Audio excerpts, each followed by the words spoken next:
Hello and welcome back to a new episode of the Beyond the Arc podcast. I am Talia Goodman, as always, here with my co-host Genesis Bryant. Genesis, it's been a little while. We took like a mini hiatus to just watch all the ball we could. You've been in Chicago doing the studio thing. How's it going? Man, we took a little break from this, but we've been around the game for sure. I seen you that went to some games and travel, so we've been making sure we up to date so we can have our credibility for you guys. Oh yeah, you know where I'm going to be on Thursday? Where? I'm going to be at Texas, South Carolina round two. I caught Mm, round one. Now I gotta catch round two. So I'll see both of them this year. And that's gonna be a good one. maybe I'll even be at the SEC tournament and see round three. We'll see. But Okay. we'll see how round two goes. And those are two teams that we've talked a lot about this season. And I don't think we're talking really about them today, which is weird. But we'll talk about a couple other SEC teams who have been doing some crazy Yeah, we got some new teams in the mix right now. on the rise. And speaking of, one of them is in the Big Ten, which obviously you are very familiar with, Genesis.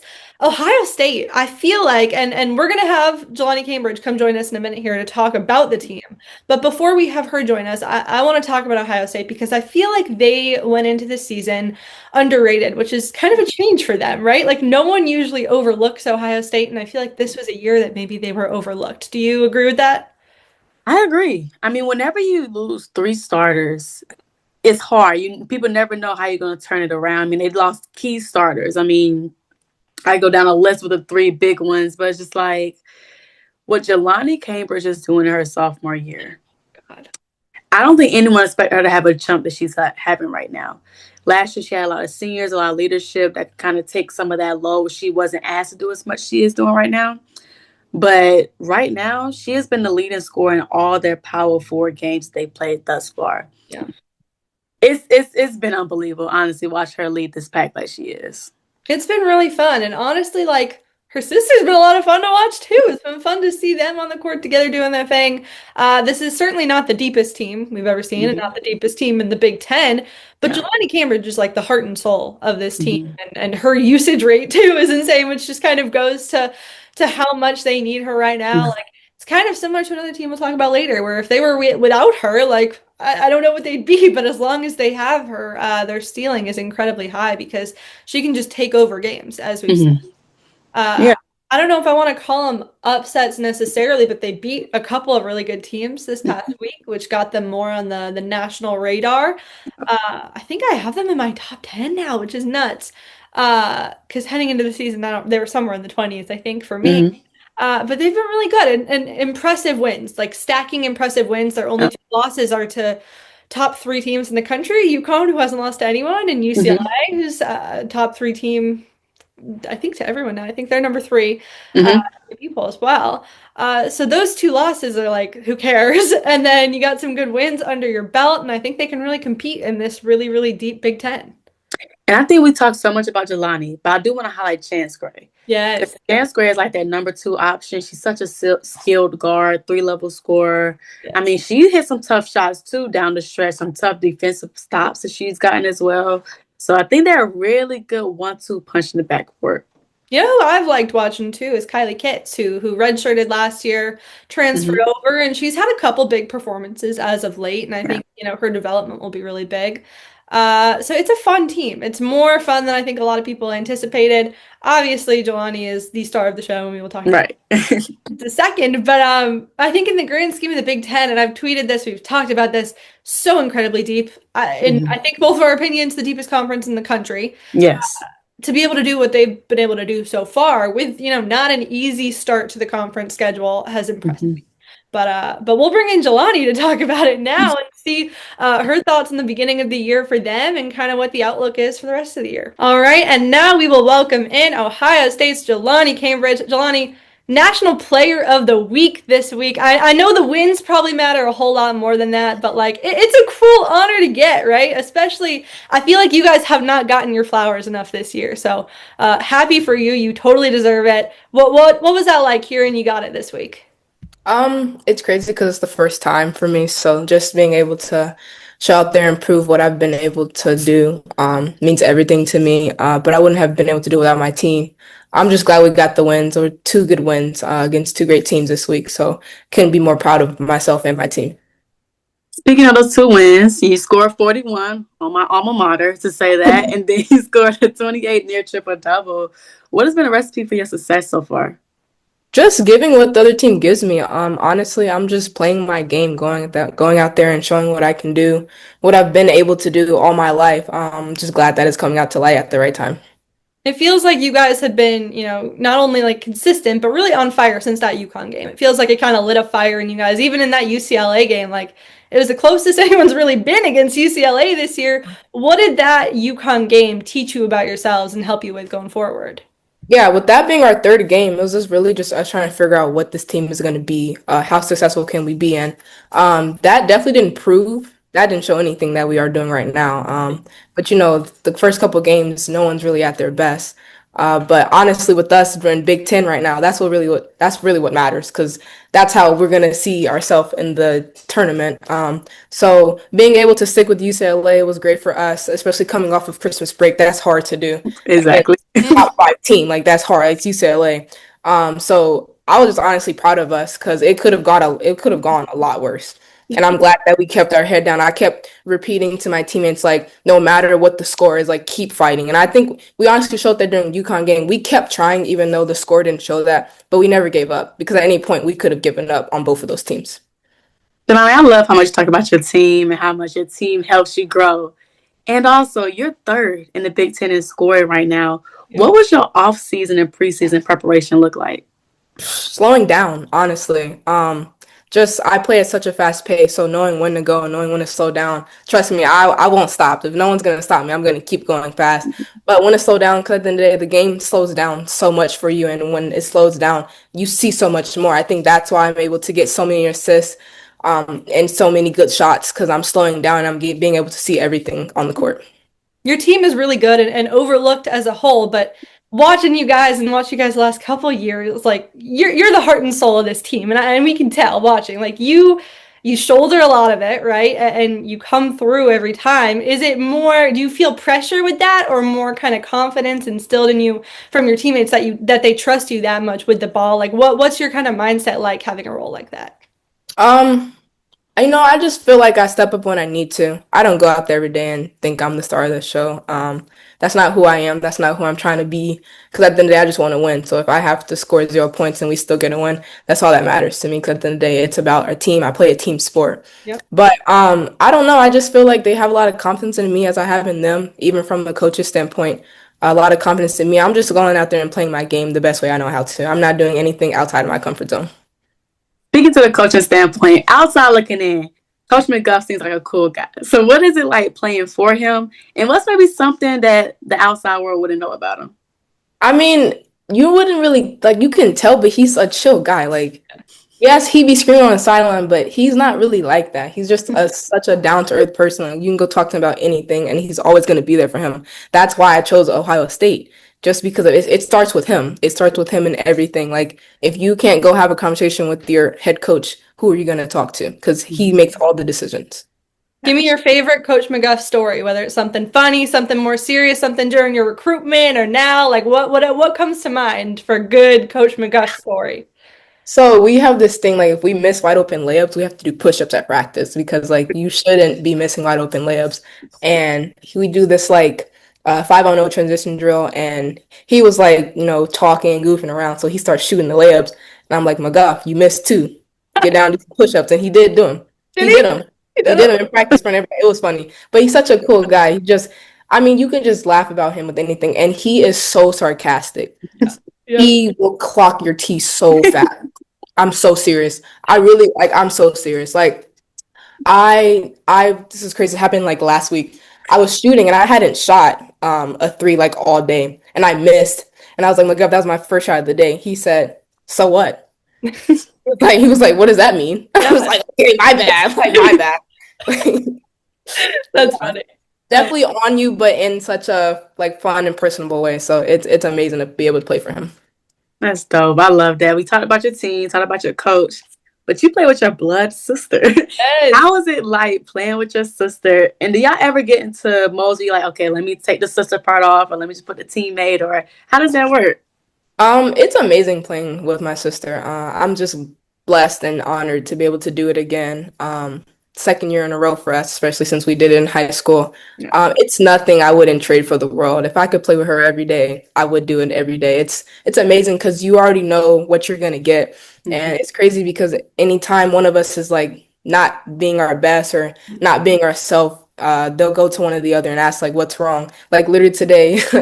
um, someone may have an attitude and we're like, oh, you'll go calm her down. So I'm like, because we either like can always calm each other down. It's the first person I'm gonna run to for anything. Like I do everything with her. Like even last semester, we rode to class together, even though we don't have the same classes. Really? We in the same area, so we would always ride to class together, wait at the gym for each other all the time. So it's like, what'd you say? You live together? Are you roommates too? No. We don't live together. No, Okay. we don't live together. It's probably for the best. Yes. You did enough of that growing up, I'm sure. Yeah, no, we don't really bump heads. We used to as a kid, but I'd say I used to get bullied, but she's gonna disagree. But I think I used to get bullied. But no, that's literally my built-in best friend, someone that I can always count on for literally anything. Are you guys like competitive in practices with each other? Do you like guard each other at all, or are you so like, or are you more like lovey sisters, like cheering each other on all the time? What's kind of the vibe? If we're on two different teams at practice, we're definitely going at each other. There's no love on the court for anybody, honestly. I don't care who it is, no love. Like I'm going at them. But anytime, like she doesn't really use her left hand or her layups a lot. So I'm always, when she does it, I'm like hyping her up all the time. Like if you look at us at practice, we're always sitting next to each other. It's probably not the best, but we're always next to each other. So yeah. That's dope. So you play at Mount Vernon and you played for FBC. So you played with a lot of great talent growing up. How do you think that prepared you for this level? I mean, it don't even start with that. It starts with my family. Being one of seven, you have so much to look up to. I'm the second youngest, so has so much to look up to. Had so many shoes to fill, and not even fill, but literally the cup just kept overflowing.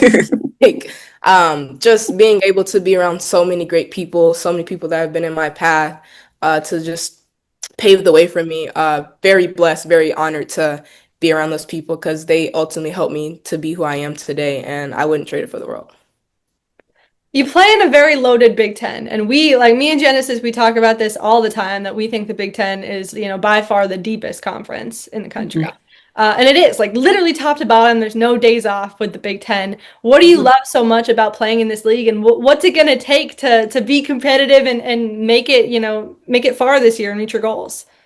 You never know what you're going to get in the Big Ten. Yeah. You never know. Literally, like, anybody can win in the Big Ten. Like, yeah. I truly stand on what I say when I would say, like, the Big Ten is one of the best conferences, if not the best conference, because it's so, like, I'm not going to say it's inconsistent, but you don't know what you're going to get. Right. Like, I look at these other conferences, it's like, okay, this team's going to keep winning, blah, blah, blah, but you never know what you're going to get. Like, there's so many talented players and so many, I'm not going to say talent, so many underrated players in the Big Ten. Yeah. So many underrated from all over the country. But to win, you just have to have fight. Like, it doesn't matter who you're playing. It doesn't matter who you're playing. You have to have fight. You have to have grit, and you have to have the need to win. Like, you have to want to win. If you don't want to win, you're not going to succeed in this league. I'm curious, Jaloni, because, I came from the Big Ten, so I feel the same way. But what do you think of some underrated teams in the Big Ten? Ooh. I mean, Purdue, they just showed it, on Sunday? Like, they're a good team, and it's also, like, granted, like, it's hard to play teams at their own place. It is hard. Like, but you have players. I don't remember her name, but the girl that was going off in three-point line, she was doing that to us too. Yep. Yeah, like, that's crazy. Like, they always, like, I'm telling you, they always show up at the right time. All the teams show up at the right time, literally, when they need it the most. And it looks good on the whole, like, conference as a whole. Yeah. Like, I know you don't want to lose to, all these teams. You don't want to lose, but it looks good as a whole. Like, I want more people to, like, start realizing, like, the Big Ten is one of the best conferences.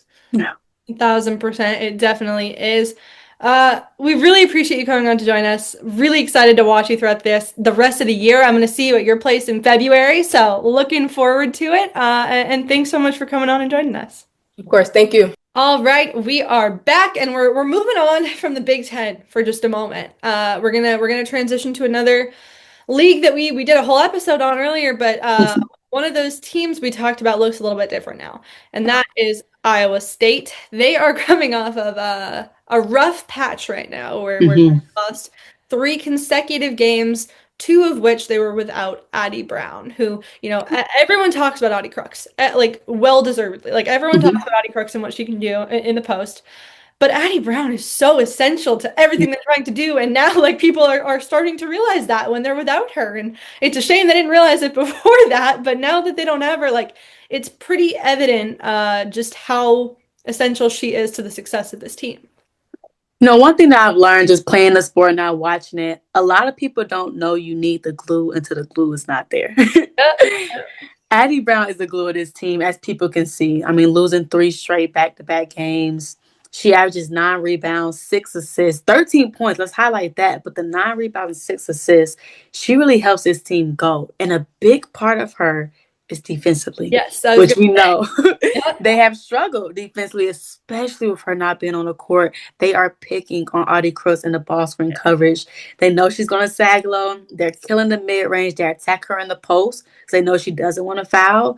And right now, that has been a big liability in those past 3 games. Yeah, and I like everyone knows I love watching Audie Crooks. I think she's fantastic. We've talked about her plenty, but and we don't need to go too deep into this, but did you see the video that was maybe going around about her defensive highlights from that game?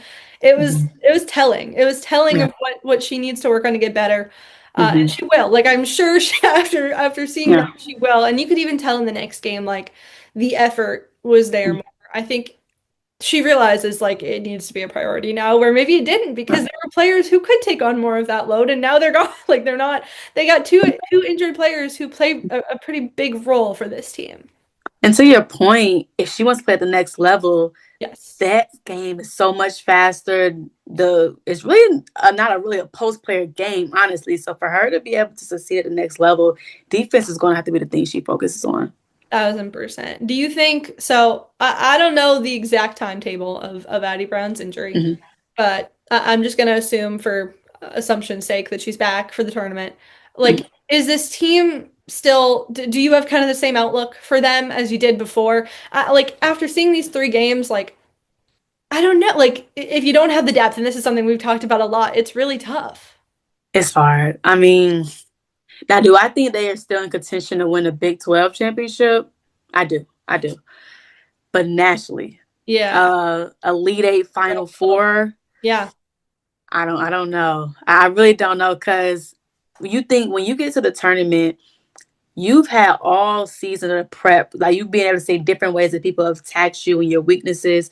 So that's going to be exploited once you go into March Madness. And I don't know if they really have a solution to this defense, at least not this year. I'm not sure. But with no Addy Brown, that definitely hurts their chances. I truly think Addy Brown or no Addy Brown, you should be able to beat Cincinnati. Like I think that's a game you should win regardless of whether she is on the floor or not. And so that was the telling game to me because those other two, like Baylor, very, very good team. West Mm-hmm. Virginia, I now have them ranked. I think they're very good. They've been kind of in and out of the poll this year, but that Cincinnati win was more telling to me. Mm-hmm. But we'll see. Hopefully, we hate injuries. Fingers crossed they get her back soon. And the Big 12 will be more interesting for it. Next, I want to move on to we're going conference by conference here. We're finishing up, and this is by far our most stacked conference to talk about today, which is the SEC. And we're not talking about Texas or South Carolina. So Genesis, who's the team to talk about this week in the SEC? LSU. I mean, they went back-to-back losses to number 11 Kentucky, number 12 Vandy.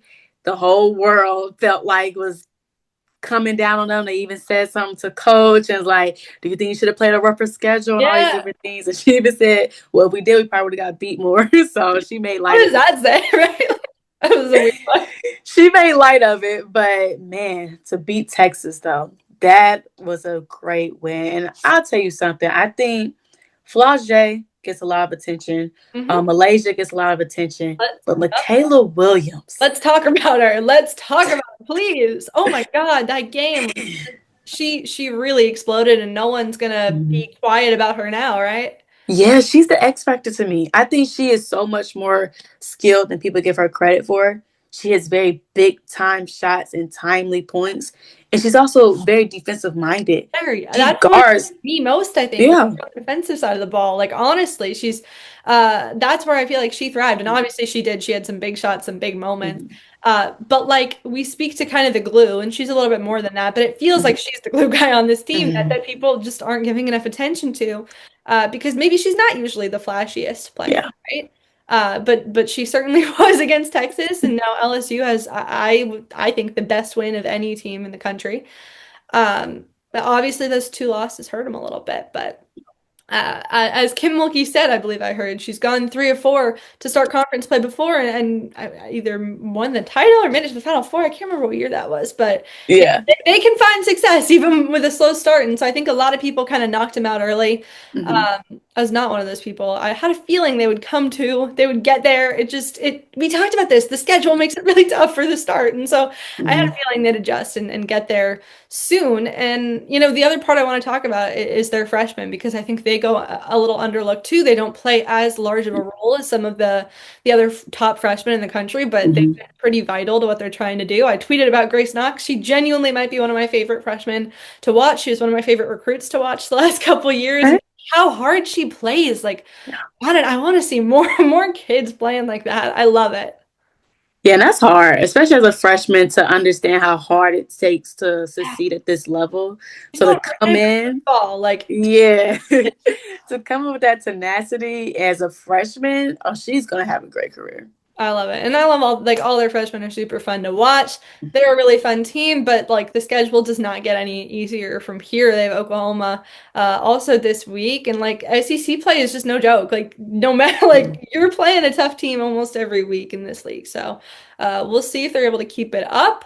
Uh yeah, and we'll kind of keep an eye on them as we move forward. But another SEC team who is 17-1 with just one loss to the South Carolina Gamecocks. Mhm. Alabama. Alabama might be my biggest surprise of the SEC. This may be my biggest surprise. Like between them and Texas Tech are kind of like my biggest surprises of the year.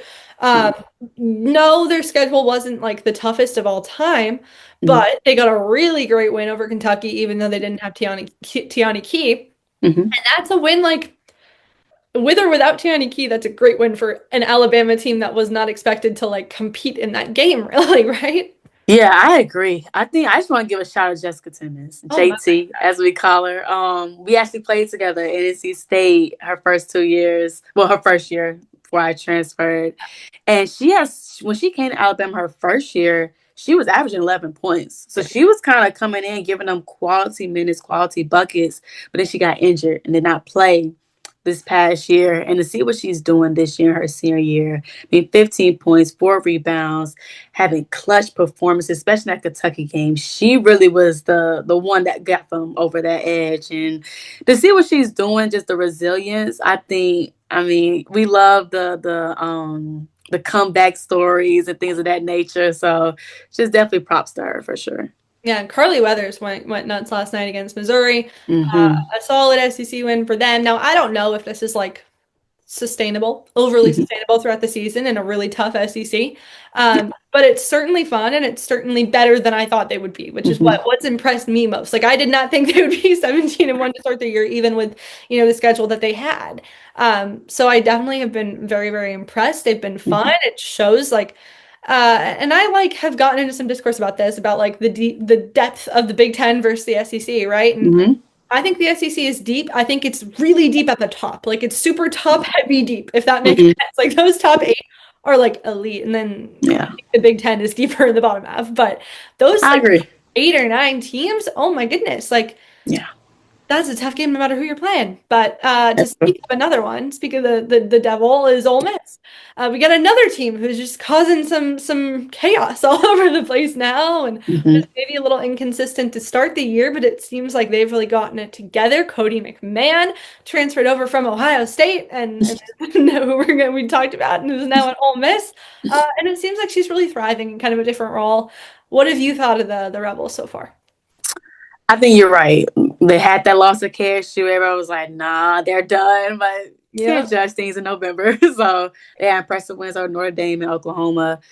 I think my question is, so I've been impressed with them. Just they're long, they get into you. I mean, Coach Joe is always known for her teams to be defensive minded, so they like to hold opponents under their averages. But Cody McMahon, she is doing a lot. Like she's bringing the ball up, and sometimes she's starting the offense. Right. She's scoring 19 points. They need her to score 19, 20 points a game. And my question is that sustainable? I Well, think. yeah. I think some of their transfer portal additions didn't pan out in the way they'd Mm-hmm, hoped, and that can be the problem. Like, you don't know when you're moving so quick in this day and age with the mm-hmm, portal. Like, you're trying to get everyone ASAP. You probably don't even have them in for a visit. Like, maybe yeah. you're not doing the due diligence on fit versus like just pure talent, right? And so I Mm-hmm, think some of them worked out really well. Obviously, Cody McMahon is a great get no matter what. mm-hmm, But some of those pieces might not have just gelled with what they'd initially thought, and I think yeah. that's maybe what we're seeing some of. Yeah, I agree. I think I was really confused with Caitlin Peterson. Yeah. I mean, she came averaging 20 points the last 2 years at UCF, Mhm. and to see her only averaging 5, not really finding a groove or a Or rhythm. I like mean, she she was was, at Indiana. It's similar to how she yeah, started her career at Indiana. that's true. She was there for 2 years as well. I think they kind of got her to think to be the number one point guard and kind of facilitated with also scoring. But like you said, I don't know if it panned out the way they wanted it to. So I like to see how that continues to develop. I mean, it's still a long season. It is January, so it's getting a little bit shorter. But I think they still have room to grow as a team for sure. No, I mean, to your point, it sucks because I know, they had to fight for her eligibility. Like the year wasn't really there and they got her the year, which is awesome and excited Mm-hmm, for her. And yeah, obviously want her last year to pan out well. And I think like team success wise, it absolutely has. And Ole Miss is mm-hmm. certainly making their way back up there. But I do want to ask Coach Yo, one of my favorite follows on social media by far. Like love all of her tweets. She, Yeah. she got she went a little she called out the AP voters this week and said, if we had lost to, I think referring to another SEC team that they might beat, if we had Right. lost 2 games in a row, we'd be out of the AP poll. Why did they barely move down? Essentially was what she was saying. And yeah, I mean, I think the AP poll is weird. My poll is like polling is weird in general. Like Mm-hmm, it all depends on what you value. I mm-hmm, actually think Ole Miss was placed fairly in the AP poll this week. mm-hmm. Definitely moved up, and although are they even ahead of Oklahoma, who dropped down, who they beat? I don't know. I don't.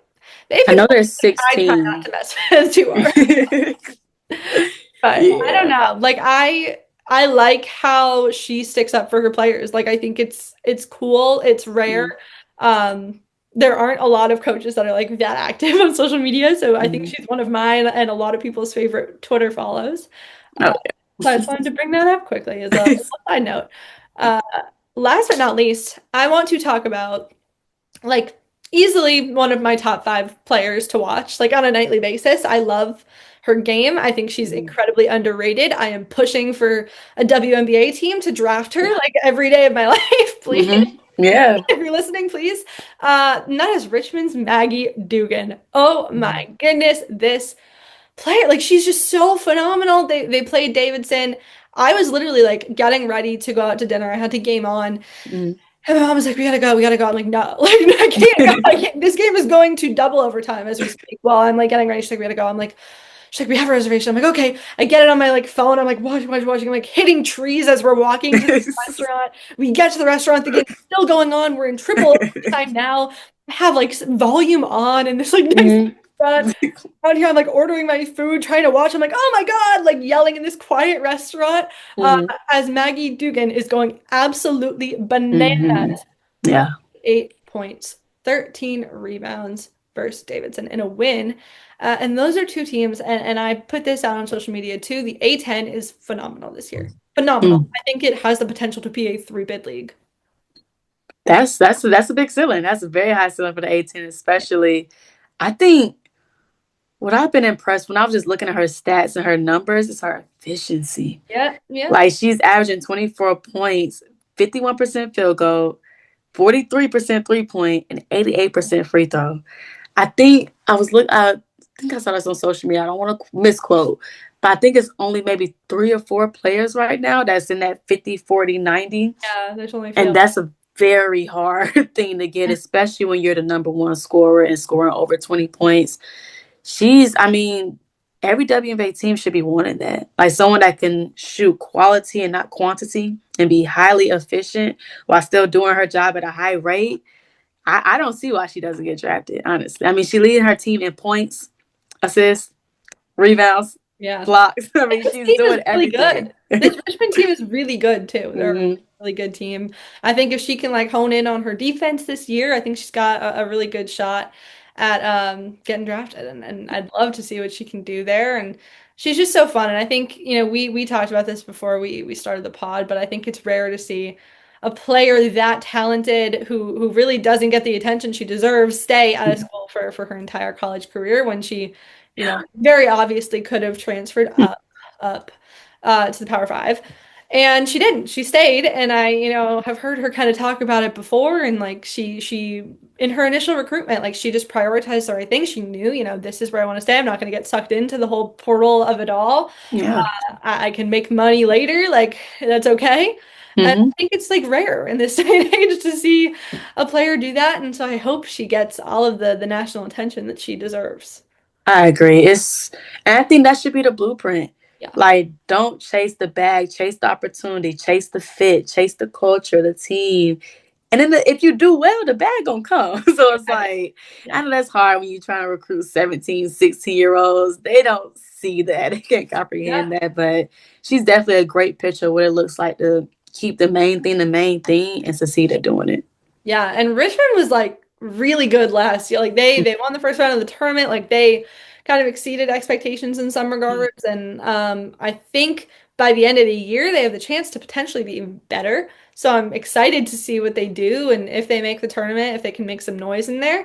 Hmm. But I just wanted to give her a shout out at the end of the show today because that game was like literally I've never been more locked in. I've never been more locked in than I like literally running into trees outside to watch this game. That's the dedication right there. But yeah, there's a lot of action going on in women's college basketball right now, and it doesn't stop.